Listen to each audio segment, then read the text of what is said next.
Huy, baka naman, Sir Noli De Castro, dating Vice President ng Pilipinas, tapos gusto niya ipag-drive ko siya. Ay grabe, dun pa lang sa gusto niyang sumakay dun sa loob ng truck, tapos ako yung nagda-drive. Hindi ko ma-explain kung ano ba yung mararamdaman ko. Sure na dun yung masaya ako, syempre. And thankful din ako kay Sir Noli kasi ba naman pinagkatiwalaan niya din ako na ipag-drive ko siya. O 'di ba? Paano ba 'yan, Sir Noli? Ikaw muna ang pahinante ko for today's video.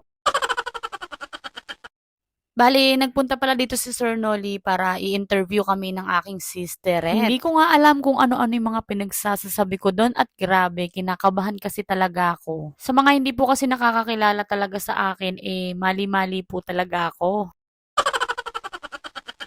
Alam niyo yung napakabilis ko talagang mataranta. Dito po sa mga in-interview sa amin, malalaman niyo yung konting background ng aming buhay. Kung paano at kailan ako nagsimula mag-drive ng truck. Sayang nga at wala akong video habang nagde-drive ako ng truck tapos pahinanti ko si Sir Nolly. Pero mapapanood niyo naman yan sa TV Patrol. Lunchtime na nga pala nung dumating sila dito at naghanda tayo ng kaunting salo-salo. Alam niyo yung feeling na kinokontent ko lang naman yung mga everyday routine namin as a driver, kung paano at kung ano yung mga ginagawa namin sa pang-araw-araw na buhay bilang driver. Tapos biglang eto na si Sir Nolly, ipagda-drive ko na ba talaga, ganon. Tapos eto na, makikita na tayo sa national TV, o di ba? Kaya naman I would like to take this opportunity na pasalamatan po kayo. Huy, napapa-English!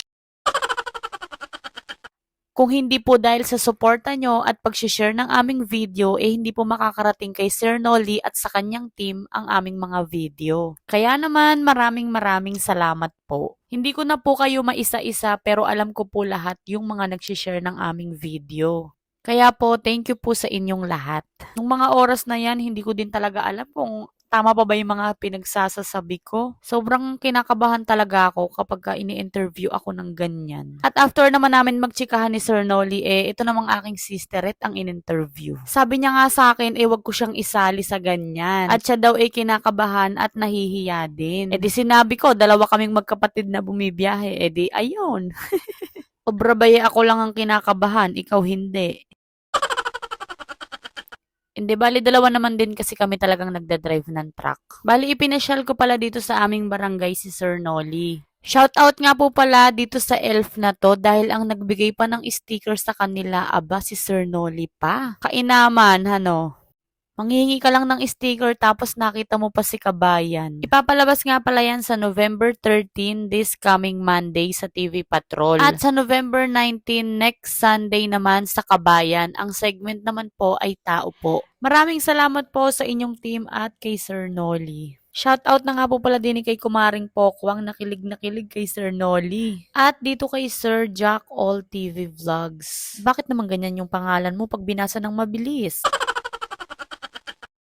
Shoutout na nga din po pala sa mga staff ng Beats Auto Shop. Sige po at kain lang po kayo dyan. Thank you po sa inyong team at napakababait nyo po. Pag po kayo yung kaharap ko, wala po akong kakaba-kaba. Ayun lamang muna po for today's vlog. Bukas ulit. Thank you for watching. Bye-bye.